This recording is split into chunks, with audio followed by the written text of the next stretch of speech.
very hard to yeah, I don't know if it's get out. It's hard to go.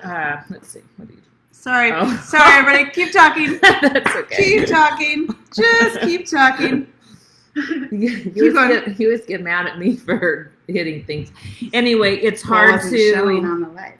It's hard to feel like anyone's out there fighting, and anybody that is out there rooting for you, because it's a lonely place to be in. So I'm super happy that you guys are here. And this is the Freedom Exchange, where we have conversations with people to show the humanity, to show the injustices that happen in the federal prison system. And I just want to start with saying welcome to you guys. And I'm sure, Jennifer, this has been a super challenging time for you. And I would love just to tell our audience a little bit about, I know you said that Jessica self-surrendered, which I can't imagine self-surrendering. That in itself must be like PTSD from that. So if you can talk a little bit about that and put us up to speed and see how we can help you guys, okay? Sure, yes. Thank you. So my sister, Jessica Linton, she's a year and a half younger than me, but everyone always joked how they thought she was the older one because she was more responsible. She's probably the most morally correct rule follower person I know, which everybody kind of describes her that way, which is why this is so crazy and bizarre. But she's a mom. She's got a 9-year-old daughter, and my other niece is 19, about to turn 20 in just a couple of days. Actually, Jessica's birthday is coming up too, August 5th, so that's going to be a tough day too. But anyway, we grew up in Savannah, Georgia, and Jessica is diabetic. She's type 1 diabetic and celiac. So ever since a young age, she's always been very, very active with the American Diabetes Association.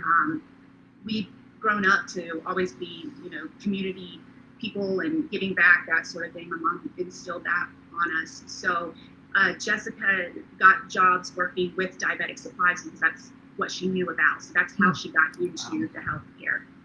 She was working for a company that moved her to Clearwater, Florida with her family, and she loved it. It was CCS Medical, and at CCS Medical, one of her coworkers, they had started laying people off there, and so he started his own company with a compounding pharmacy.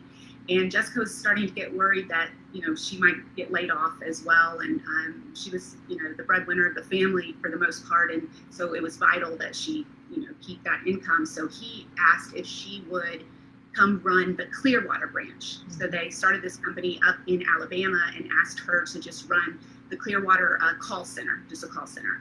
So Jessica did, and she loved it. She loved working with the customers. She loved working in healthcare. But one day, the FBI raided her work, which was very scary, obviously. And she discovered that her bosses in Alabama were committing healthcare fraud on a very large scale. Of course, she was upset, but she immediately went into helping the FBI for a total of almost 3 years. Wow. She was probably there, in my personal opinion, she's the reason they even had a case, because she went constantly and helped show them how the system worked. Wow. She even, they kept asking for text messages and stuff from her phone, and so she kept giving, and then she was like, you know what, here, just take my phone, you can mirror it, my computer, and she had nothing to hide at all. Never once in that time did they tell her anything she did wrong. So to this day, actually, she still doesn't exactly know what she did wrong. But then all of a sudden, the FBI decided to indict everyone. And my sister, who is very, very strong in her faith, she just could not morally admit to something she didn't do. She couldn't sign a false document. So she decided, no, she's not going to sign it. They bullied a lot of the other people. There were a couple others that were innocent as well, and they kind of bullied them into taking the plea deal because they were scared. But Jessica was like, I'm not going to do it. So they said, well, if you don't, we're going to add on all these other charges, and we're going to put you away for a long time. And, if you take it to trial. And she said, well, I'm going to still exercise my right to a trial. And she went to trial, even though we were told that you can't beat the government there. Can I ask what the plea deal was? It changed so many times. Okay. That Jessica, throughout that amount of time, she didn't even hardly pay attention to what it was, because it didn't matter. And even during the trial, every day they continued to come to her until the last day. They're like, name your price, at this point. They just desperately wanted her to take it. And she's like, it's not about that. It's about me admitting that I knowingly and willingly committed healthcare fraud, and I didn't do that. Yeah. So there wasn't a matter of, oh, is this going to be a good deal or not, because she said that she didn't do it. So why would she sign it? And was her attorney advising her to sign it, or or I don't know if you can disclose any of that. If you can't, that's fine too. Well, he respected her beliefs, and he knew that she didn't, even though he also was nervous for the same reason that she was, that we had been told, we had looked at the statistics. We knew the chances of beating the government were so slim. However, her lawyer was like, but they have zero evidence. So, and Jessica was like, even in the trial, all of their witnesses, the prosecution, actually only helped her case. So they had nothing, and Jessica just really, I think, was hoping that, justice would prevail, and that, right, which you would assume. Yeah. Right. And so, even though she knew her chances were slim, she still was like, well, I mean, we don't have any evidence against me, and either way, she was going to stand firm. Did her lawyer give her any, would you say, false hope or encouragement that? No, I definitely wouldn't say that. I can say that her lawyer was really upset about this, this trial, and he, I think he's still just in shock from it, really. Again, even with those odds. And even myself too, I was there, and I knew the odds, but I just was like, I'm one of those that I believe, the truth will set you free. And how can they think this, especially with seeing what they had to show? They had lots of evidence to show that Global Compounding was committing fraud, the company. Yes. But nothing to show that Jessica had a part. But the way that the prosecution presented it, it was very much like, they almost made it sound like Jessica was Global. And it was very confusing how they did it. And she was tried with another person, which really we weren't happy about, because I think that confused everybody even more. So I mean, I knew what was going on, and I was like, wait, are they talking about him? Are they talking about her right now? I'm so confused. So it was a tough one. And but Jessica, I will tell you this much: anybody who was in that courtroom was witness to something I can't even explain. Seeing her just be so incredibly strong up there in her faith, she just. It's hard to explain, but the people that were there were changed forever, in my opinion. She's been called a modern day Paul, for standing up for herself, and hearing her speak. It was very moving. Can you give us a time? What you just, oh, sorry. No, go ahead, Lynn. What you just talked about pretty much describes what happened at my trial as well. As you know, I went to trial because I could not take a plea deal, because I knew I was innocent and believed in the system, thought you can't find me guilty if I'm not. Right. But what I saw with our system is there is no such as a fair trial. For instance, there's not a jury of your peers. I watched the government vote off anyone that had any financial. Mine was a fraud case as well. They voted off anyone that could have understood my case. I was left with people who had no knowledge of any type of finance. I was convicted with a dog and pony show, I call it, because it was a PowerPoint and an Excel spreadsheet put together by the government. All the evidence in my case had been destroyed by the doctors that I worked for, and I was not allowed to tell the jury that. So what you describe, similar. I'm strong in my faith. I believed as well. I'm still strong in my faith. But, at a point, I was even questioning God, like, why? What's happening? Like, how could this happen? Because I know I was innocent. But, this goes back to our federal system and the trial penalty, the trials not being fair. The government has basically done everything they can to keep people from using their Sixth Amendment right to a jury trial, which is a constitutional right.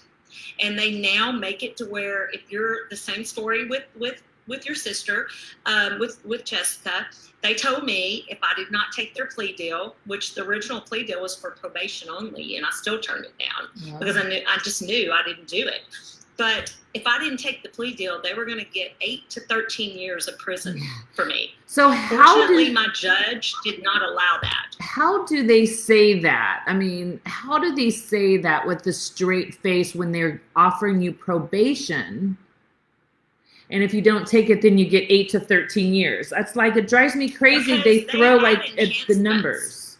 Yeah. They add enhancements, and they did the same to her sister. They add enhancements, like they gave Jessica a leadership role, for managerial instance. role. They tried to get me for 3 enhancements that fortunately, I don't know why the judge didn't allow them, because usually they are allowed, but she did not allow them, and she did give me a 2-level variance, which got me down to a smaller sentence. I did notice that Jessica also got a variance of sort. I don't know why. What she got found guilty of was conspiracy to commit healthcare fraud, mail fraud, and aggravated identity theft, which has a mandatory minimum, by the way. That's one of those mandatory minimums. Yes. So not only do you have to serve the time for the other offenses, you have a mandatory minimum that runs on top of that. And she was charged in May of 19, and she got found guilty March the 1st of 21 at trial. And she was in her PSR, which is the as we all know, is the report, the pre-sentence report. And it was recommended 168 months to 210 months. She got 132 months, and that's nothing to sneeze at, because that's like, ridiculous amount of time, especially for white collar to start with, because I mean, really, first time nonviolent offender, what are we doing here? We lock up drug people for a long time as well. It's ridiculous. But I want to touch on the trial penalty that she and I both were up against, because the trial penalty is the discrepancy between the sentence that the prosecutor is willing to offer in exchange for a plea versus the sentence you get after you go to trial, which is extremely higher. Recently, the National Association of Criminal Defense Attorneys have come out and talked about that this penalty is now so severe and so persuasive that it has virtually eliminated the constitutional rights to a trial. Because to avoid this penalty, the accused person has to surrender many of their fundamental rights that are essential to a fair jury system or justice system, okay? So we're making people give up all their rights with plea deals that our system was founded on. And they also went on to say that after a 50-year decline, fewer than 3% of federal criminal cases result in trial, which with more than 97% of criminal cases being resolved by plea, and in a constitutional system predicated upon the Sixth Amendment right to trial, the fact of imbalance and injustice in the system is self-evident. So they've come out against the fact that this country is being, the U.S. attorney's offices are pressuring people into plea deals, much like they tried to do with Jessica and Minnie in her case, and they tried to do with me.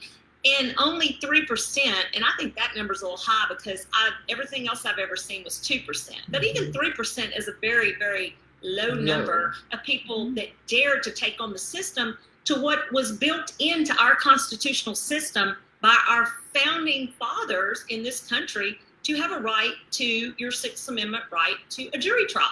So is there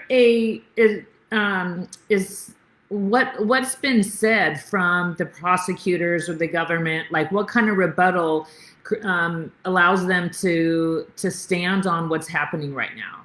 Is there anything? Well, I mean, they got her convicted. They got her sentenced to an extremely long sentence. Now here comes the next step of that process, and I want Jennifer to talk a little more about this. The next step is you go, like I self-surrendered, so I know how that day feels, how to walk into I can't a prison. imagine. You take yourself to prison. My husband took me to prison. It's and her whole family, just like, you know, her family took her. But once you get there, and Kristy, you know this firsthand, then the mistreatment starts. Yeah. Then you're in the second stage of, oh my gosh, is this really my justice system? And Jennifer, I want you to take that now. Let's talk about how she's already, you know, she's only been in prison since June 9th. She's already been moved now to 2 different places. She's currently in Oklahoma on her way back to Marianna, where they moved her from because they said they couldn't care for her. Where, by the way, we just found out today that there is Mercer staff running through that compound. That's very serious. That can kill you. Yeah. So there's things, you know, there's always things going on at all the facilities. Not that where she was headed to Carswell doesn't have COVID right now. So, but COVID's you know, let's talk a little bit about her health, Jennifer, and about how this has impacted her diabetes, her celiac disease, and how she's just being like run through the system with the BOP, the mismanagement of it all. First, I do want to answer your question, Kristy, how they can, with a straight face, say it.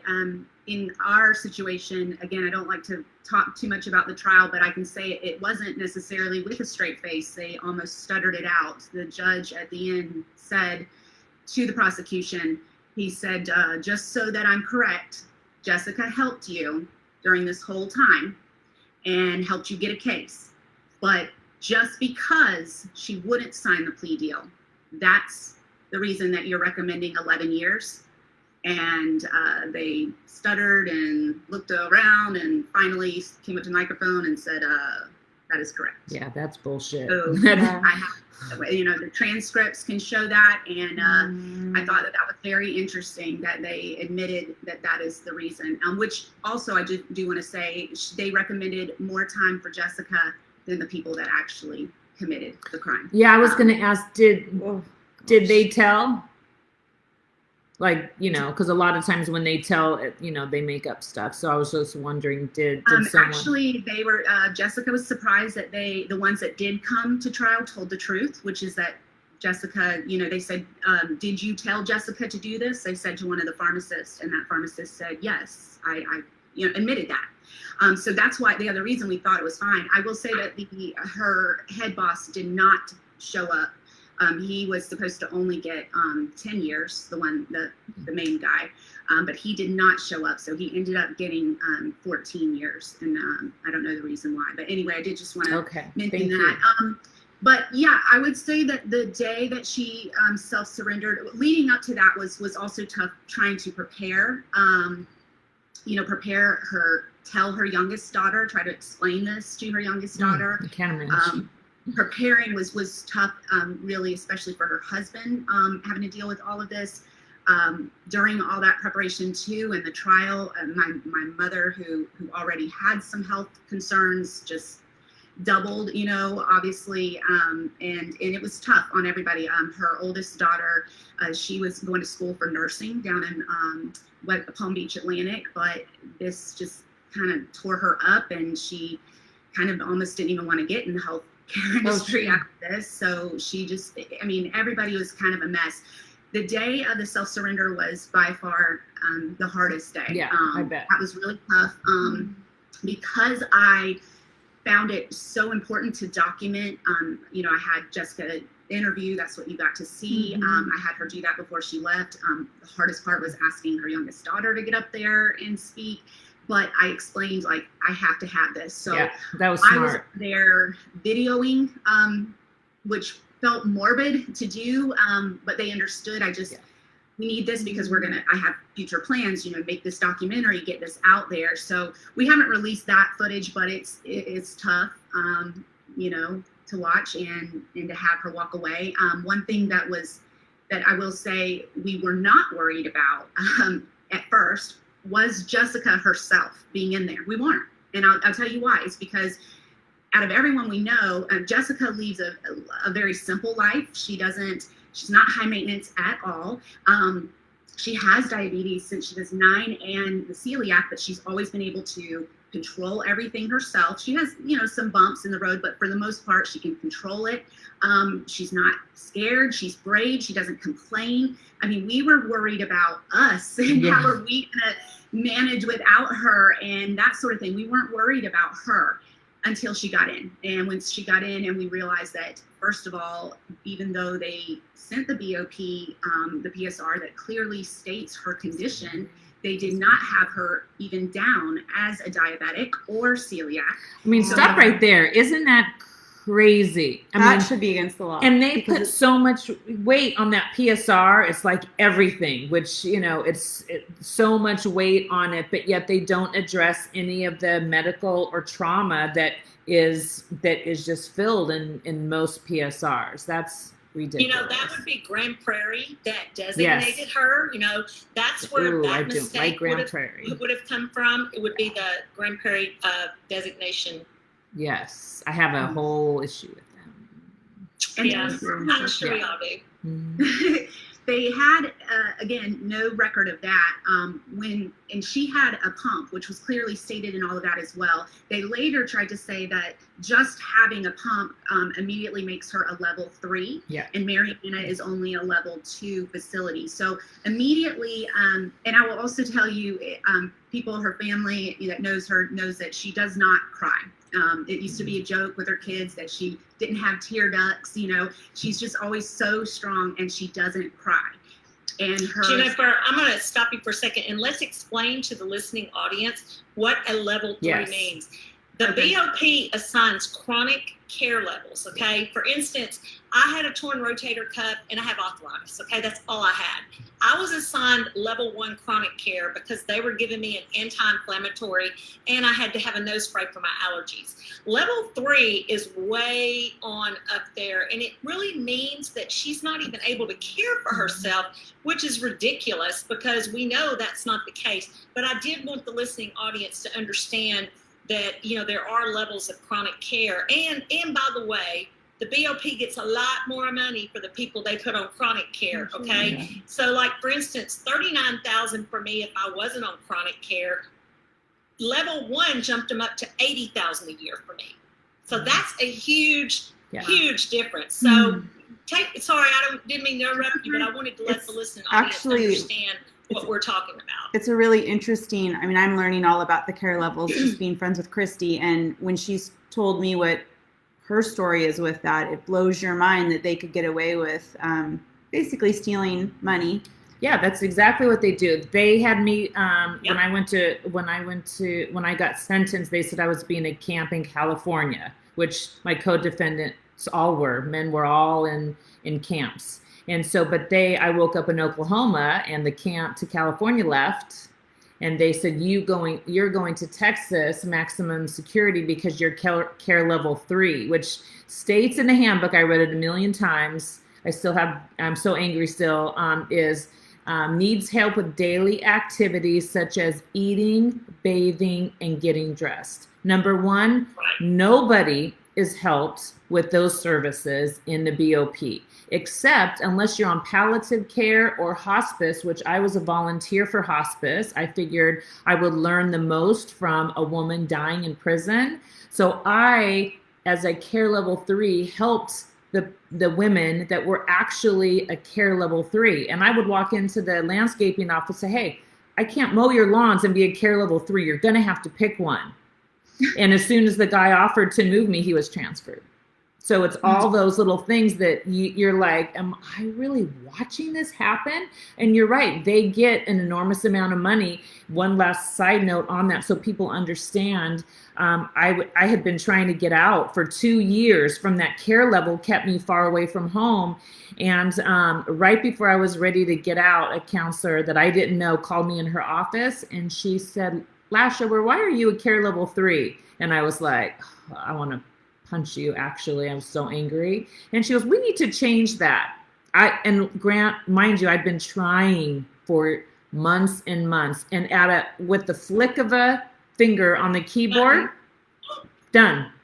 And I know it's because they didn't want a care level 3 to go to a halfway house because they can't really help a girl who needs help bathing. So they didn't want that record going to the halfway house. I mean, that is grounds for, I'm not going to say like the M word, but I mean, that it's corruption at its finest, Kristy.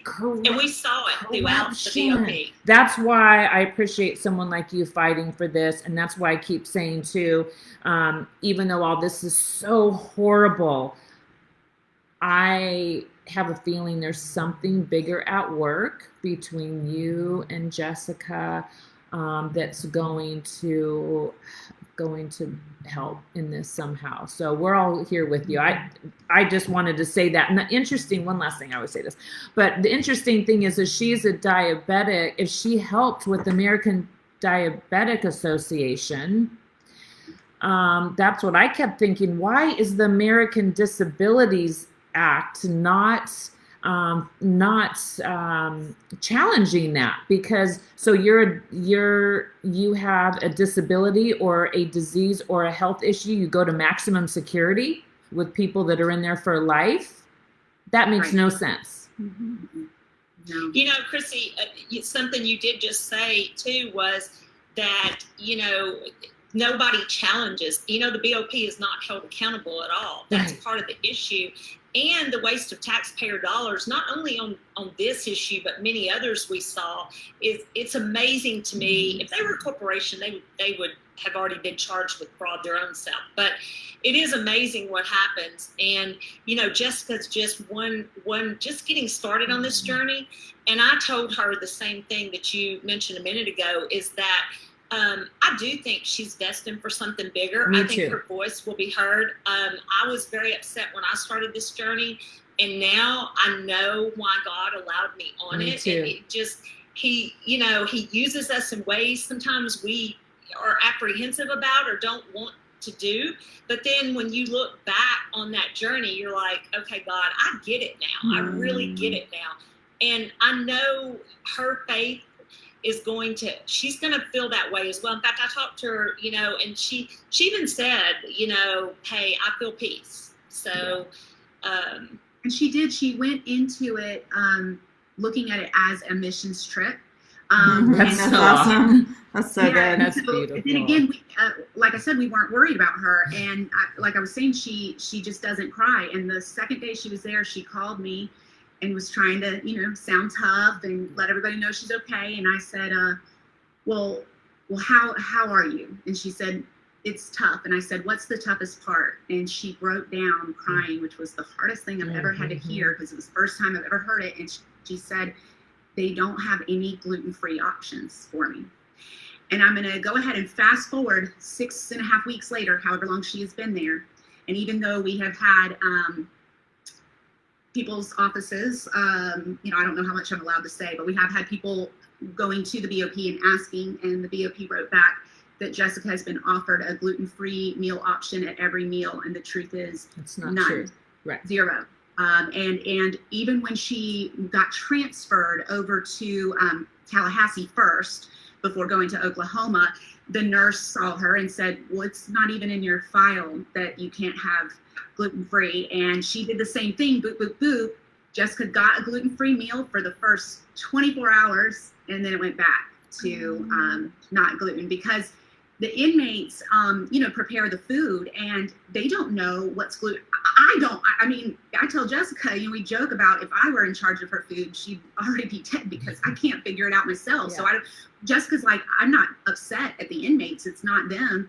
It's the fact that they're not making it an option. And she doesn't understand how they can offer meatless options for people with religious reasons, that sort of thing, but they don't have the gluten-free options for her, which also affect her diabetes. And so to answer your question about the what issues she's had since day one, it's not getting the supplies that she needs. They don't have the correct insulin. They don't have the right strips, this, that, and the other. And what I think it boils down to is that they don't, none of these facilities, I think, really grasp the type 1 diabetes with the pump and everything that it includes. It's not just that, oh, we got to make sure she has insulin. There's so many different components that if you don't have them all working correctly, it messes it all up. So far, every single day that she has been there, And there have been some incidences where if this, in Oklahoma, I believe it was, if one nurse had not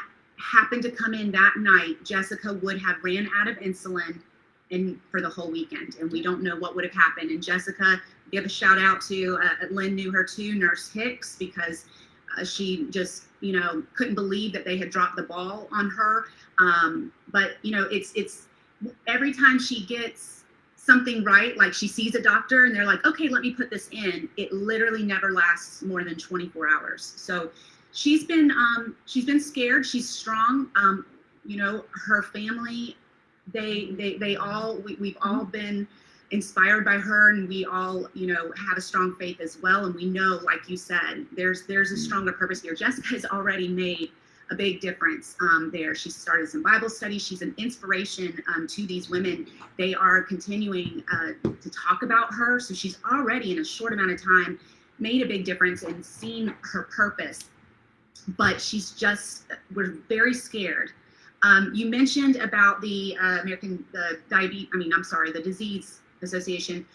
I will say this, and I'm not going to say any more on it, but we have reached out, or actually they have reached out to us. We've had a lot of people like Lynn and everybody that just has come to us and they want to help, and it's been great because sometimes our minds aren't remembering who all we can, right. And we don't know, learning. And even the things that we're learning and you're telling us about the level 3 and all like that, it doesn't even matter what you're saying because they're contradicting themselves. Like you said, like, oh, you're a level 3, but come mow our lawns. They tell Jessica, well, you're a level 3, but now we're going to have you go back here. It's just a back and forth confusing thing. But yeah, we're backwards on purpose, Jennifer. Yeah. That's what we call the BOP. Yeah, that's what we call the BOP. We do have gotten the interest just recently from American Diabetes Association because Jessica was like their poster child when she was young. And they remember her. There was lots of news stories about her when she was a child. And they just recently, as of like today, started looking into. So fingers crossed that they'll make some calls and try to explain, these are the things she needs. And hopefully, because they can't meet those needs, ultimately we're praying for a compassionate release. Yeah. Even though we know, chances are slim, we're still going to put everything we have into it. Yeah, and that's kind of what I mean about it being bigger than, oh, sorry, Lynn. Go ahead. No. I was just going to say, Jennifer has done an amazing job advocating for Jessica, yes. Reaching out to the powers that be and, getting further than most people get. I've got to tell you, you're getting, a lot further than a lot of people. And I think it's because you are such a voice, Jennifer. And, one thing I told Jennifer, and I believe this to be the truth, that once we get that voice, we never let it go. Because once we see the injustice in this system, it quits being at some point about us and starts being about the fact that, can this really be my justice system? Can this really be our system? I'm going to interject there. Because I appreciate that, and I'm giving it my all. But Jessica is very fortunate that she actually has a village. I'm just I happen to have lost my job right at the time that this happened, and my husband just said, do this full time. I will figure this out. Do this full time. So I have been able to do it full time. However, my mom, Jessica's mom, Jessica's sister, her husband, her daughters, but especially she has some amazing people in her community that are fired up.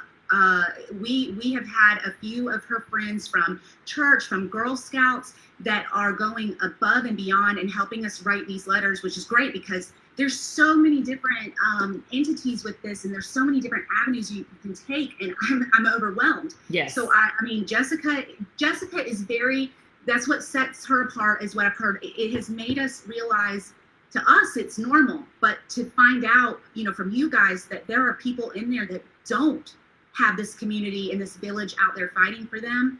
That's why you two have gotten out and are doing what you do. And I believe that wholeheartedly that that's what Jessica's going to do too, join right in with you, because you guys see all the people that don't have anyone, and I can't even imagine. So yeah, Jessica's doing what she can to help them in there, and we're fighting not just for Jessica, but for for everyone that's getting the same treatment. Yeah, I mean, I would venture to say, I don't know about you, Lynn, but I would say at least, I would say about 97% of people do not have anyone fighting for them. And all are mistreated. And, you know, the system is egregious. We know this, Kristy. We've been in it. I hate that Jessica's in it now and that you're having to find this out, Jennifer. But unfortunately, you know, I think sometimes Jennifer probably thinks that I'm just not shocked about anything. But to be honest, I've seen it all and know what's down the pike even. And so, you know, to say that I'm not shocked is probably a true statement, because you know what There's she's nothing going through. that's shocking. I've seen many women go through, and it's sad. It is sad that this is the way we treat, you know, women in general, but first-time non-violent offenders that probably shouldn't even be darkening the doors of a prison, right. And who I definitely am advocating for them to start not sending to prison people that are not violent, because it makes no sense. You know, they're going to come back to society like me with anxiety and PTSD. And Kristy, I know we've talked about this. You have things too. We're not creating better people. And, you know, there are statistics out there, by the way. Well, there's statistics, though, that show the longer you're locked up, the more chance there is for you to be, to recidivate. So the longer we keep people behind bars, it's more likely they're going to come back outside and commit other crimes. Mm-hmm. It's a sad fact of the system that, and this system is so broken. And, you know, it does take a village, Jennifer, and you do have a good support system, Jessica does. But, you know, I think now that y'all's eyes are opened, your family, you're not going to close them again. It doesn't matter if she got compassionate release tomorrow. You've been on this train, and it's really hard to get back off of it once you see what this train is all about. Well, yeah, because it's a shocking fact. I mean, it's shocking, all the things that we see when we're in there, when you're out here fighting. I spoke to a girl that I was in with today that I worked in landscaping with that's struggling really hard in reentry. She's in another state. And she literally said to me, she said, maybe I can't do it out here. Maybe I'm just meant to be in prison. From someone that has trauma from a child and is not getting the help she needs. If she was, I'm like, come to my state, you know. But that's a literal fact, and so it's really hard. But I'm so glad, you know. One of the other great things about it, when I always try to look at everything as positive as possible, so you don't cry, you know, is that you know, there's a lot of things going on in the world that are not great, a lot of craziness, and it's like, constantly I have like love up to here because of the people like you guys that are fighting, that are locking arms. You know, there with women, I always thought, I don't know if really I like women, but now it's like, I love women. They're like my people. And I have so many people that I can reach out to that are just doing amazing killer work. And I never knew. So I think big atrocities like this that happen are what's going to heal the world. I don't want to be kumbaya, but it really can. Do you have something, Jennifer, that you want to show us? No, when y'all are telling me this is a letter that Jessica wrote to us, and this is why I think that you guys would all agree. And, you know, I'm not going to read the whole thing, but she starts out with, you know, being in prison has not taught me how to be a better person. Sadly, the majority of women here are learning just how not to get caught instead of turning away from old habits. She talks about how, you know, basically you're just learning to hate the government and all authority, how to make money illegally, how privileges come to those with connections, how to fake it till you make it, etc. She said, you're also made, this is the part that is hard to hear, you're also made to feel like no one cares about you if you live or die. Worthless, unforgiven, hated, you'll never amount to anything, afraid, angered, frustrated, hopeless. Just to clarify, I don't have these feelings, you know, yet. Hopefully she doesn't get them. But she goes on to talk about how no amount of torture or loss of freedom is going to make someone a better person. Several people are in there because of, you know, the past and bad things that have happened to them, sexual assault, etc. And she talks about how those people, you know, what if they were told that they're special, beautiful, talented, appreciated, forgiven? Imagine the difference it could have on them. To some of them, it may be words they've never heard before. And she talks about how, you know, some of them need therapy, not, you know, they need to deal with the things that caused them to get in there in the first place. So this was literally after she had been in there for less than 2.5 weeks. And so I feel like she is going to be a wonderful advocate when we get her out. I can't wait for her to be on our show. I know. All of you guys. I would love to do maybe a follow-up or two as this all evolves. For sure. Yeah. What are the ways, besides sharing this all over, what are the ways we can help? Well, share the video that I put out there. Okay. Yes. And I remember I sent it to you. Yes. I think we should put a link to that so people can share that all about. I've been trying to get that shared as wide as possible, but I think your listening audience could really help us with that.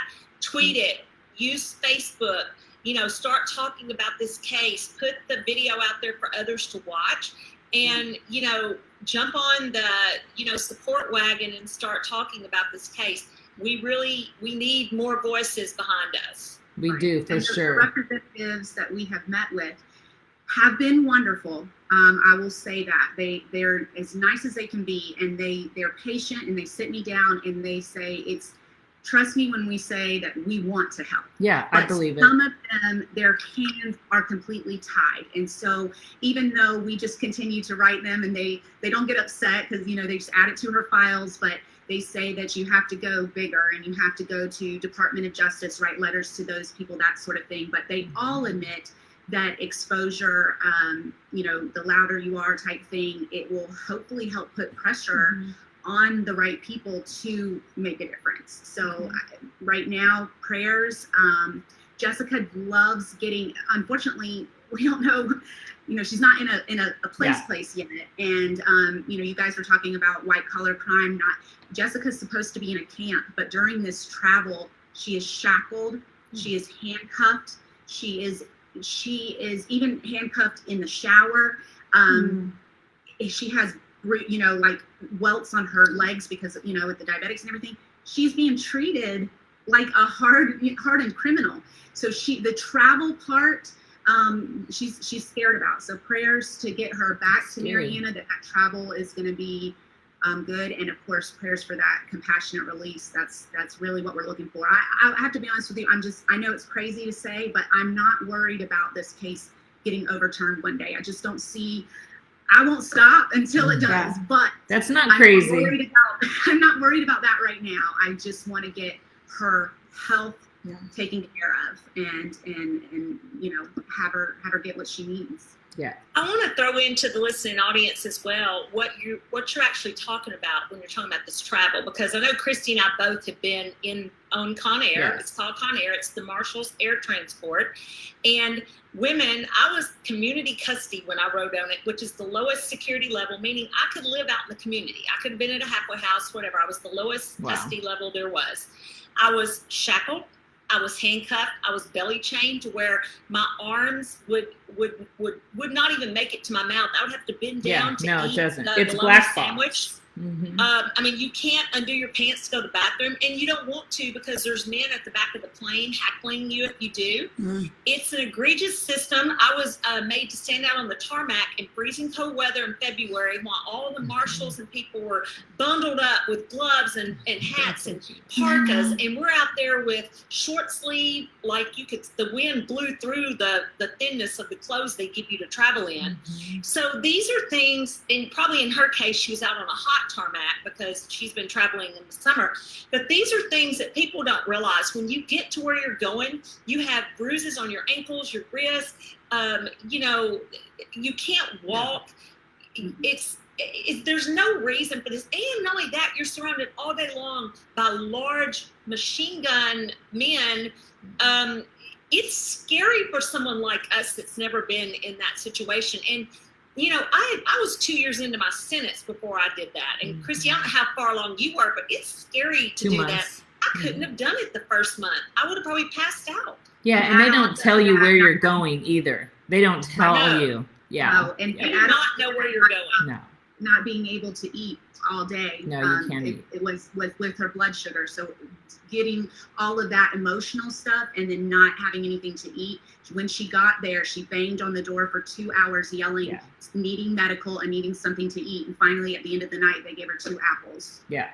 that she had. That's what they do, is give you a bologna sandwich wrapped in with a cookie at like 3 in the morning, 2 in the morning. Which did no water. Yeah. They did not give us anything to drink and put us in a cell that was so filthy. Yeah. But you were so cold and so tired by that time, you didn't care where you sit down.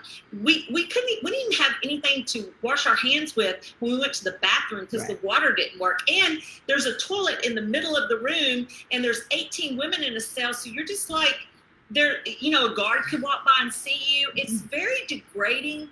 It is a system that is, it's inhumane. It is. It's ridiculous. Yeah. Yeah. I remember being in the Oklahoma cell, and a gal asked if I was feds, and I said, yeah. She had me sit down on her mats. It was a room filled with women, tight in there.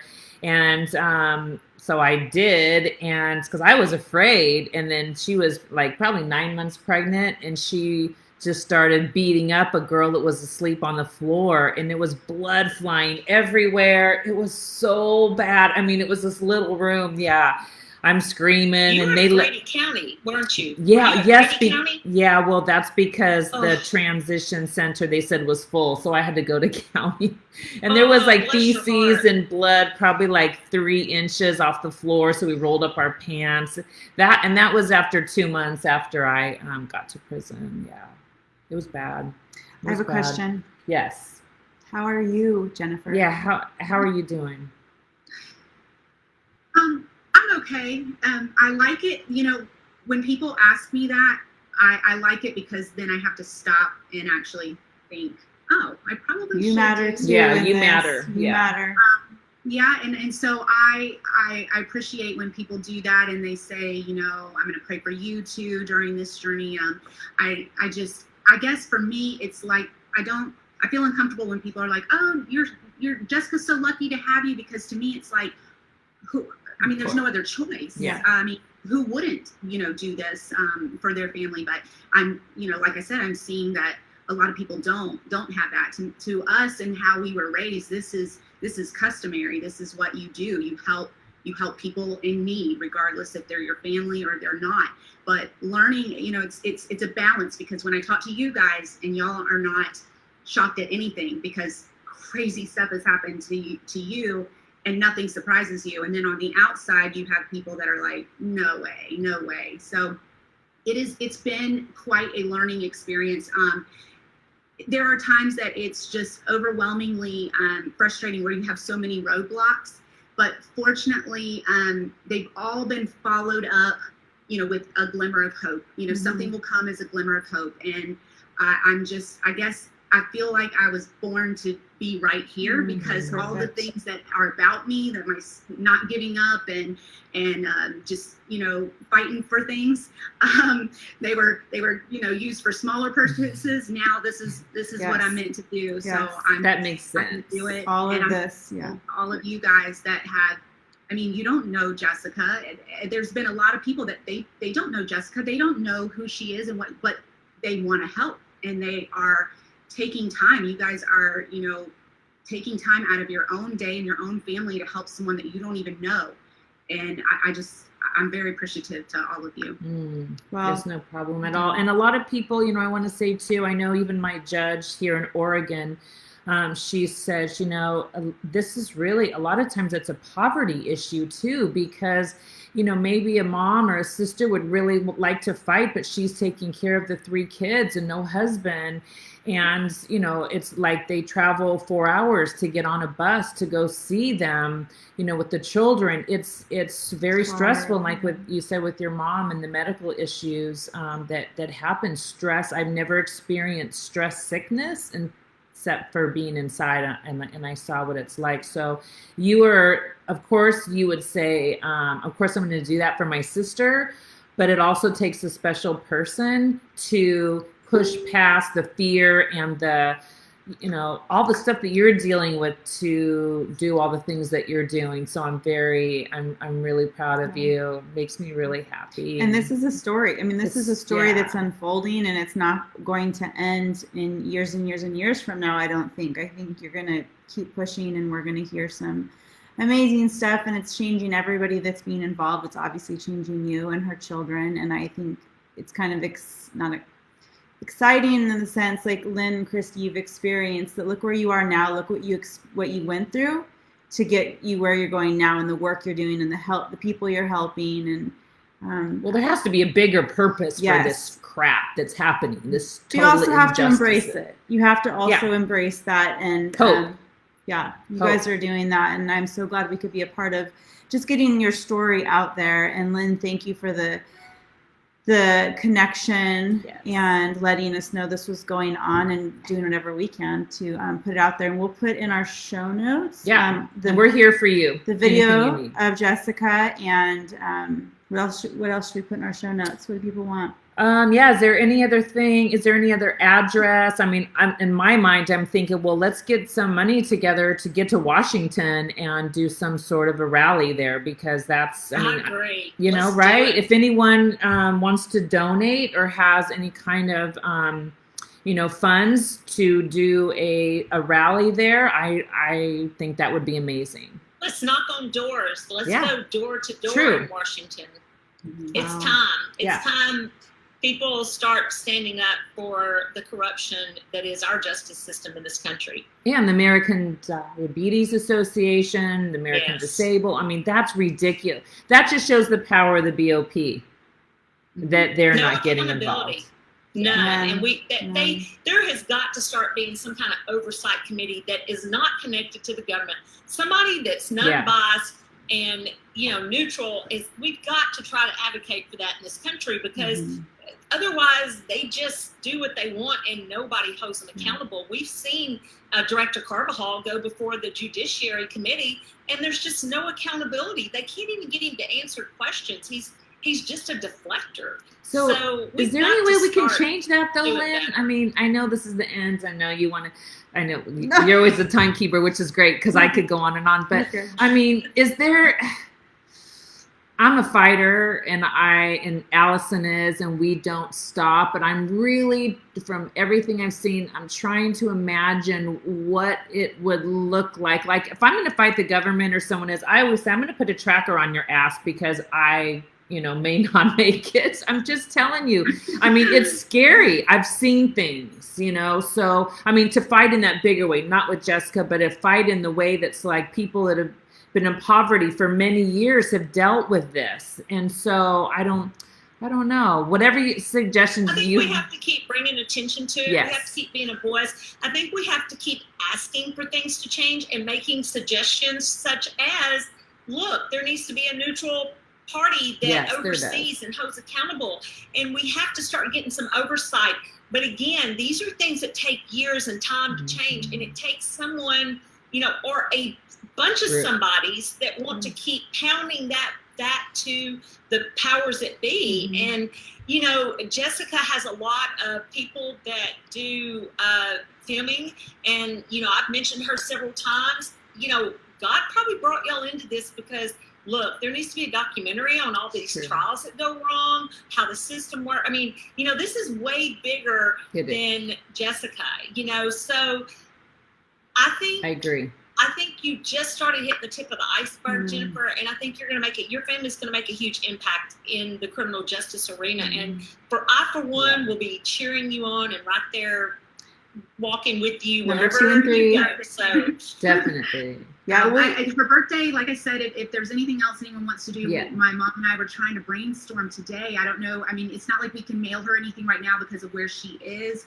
And we don't know exactly when she'll be back, but her birthday is August 5th. She's going to be 39 years old, and we can't imagine, her being somewhere where she can't even have visitors right now or anything, but maybe people can, go ahead and make a card and hang on to it. I don't know. We're trying to brainstorm. I don't think you can have cards in the BOP at this point. They have discontinued. Did you know that? The cards. Yeah, you can write now on a white piece of paper and a white envelope. They have got to where now you can't even send cards in like that you could when I was there. With the blue or black pen. That's it. How horrible that is not to get a card.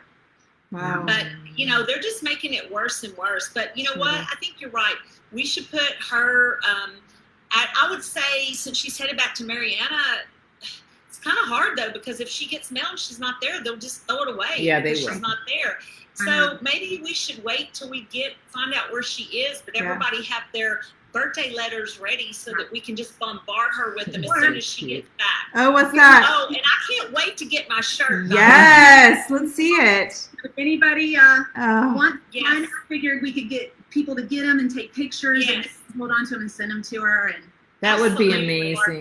for her. We're selling them for only $10. That's pretty great. $10 plus postage, guys. Anybody can do that. Yeah. Come on. Yeah, and what Get we'll a shirt. and what we'll do as soon as we know exactly where she is, we'll repost this, Yes. and then we will send the address, and we will have people write her and send just words of encouragement to her for sure. That'll be great. Right. I think that's Okay. a great idea. And we'll do it again. And I love your idea. She can get pictures. They may copy them. I don't even know if they let them have them anymore. I think they get them copied, which is silly. But we could still send pictures in of all of us wearing those shirts. I love that. Yeah. That's fun. unbelievable. And those shirts need to travel all across the United States. I think we should start making a picture of them in front of state signs and I love it. like, look where Justice for Jessica. Hang was. them everywhere. Aw, in different states. I love it. Yeah. It's so Let's keep beautiful. getting the Isn't word it out. cool Yeah. with all the crap going on in the world? Like people doing amazing stuff. It's just so beautiful. Thank you, Lynn, so much. You told me how it changed you. You know, you weren't a fighter before, and then it just kind of like once you were in there, you became that. Yeah. That's how Jessica is. She would die if normally about, oh my gosh, you guys have got shirts, you've got a title, this is embarrassing. But she is so happy about it. She's Good. like, justice for Jessica, Yeah. no, keep fighting. So Yeah. beautiful. Yeah. That's the hope she needs to And continue. you didn't know people were fighting. So yeah, you just No. keep letting her know. Just keep Mhm. letting her know all the different ways She and feels it. how many views we get on this, and we're sharing it, and just Yeah. it's good. Well, we And will follow up. Pray This- for her. She Yes. feels our prayers. She told me that herself. Okay. She called. She talked to me and she told me that she literally feels the prayers that we're praying for her. Good. That's Good. awesome. That's what we can do. Okay. Well, thank you for sharing. It was good to meet you, Jennifer. I'm going to be thinking and praying for you also and your family, because it's not just your sister. It's a whole family involved here. So And thousands of other women in the same situation. Yeah. So we'll get them. Okay. okay, guys, happy rest of your guys. Wednesday, and we will check in 2 Sundays. Yep. Yep. Sounds good. Thank Okay. you, ladies. You're Bye. welcome. Bye-bye. Thanks for Thank allowing you. us on tonight to talk about this and for sharing this story. I appreciate y'all. Our Thank absolute you. honor and pleasure. Okay, bye, guys. Bye. We're still going.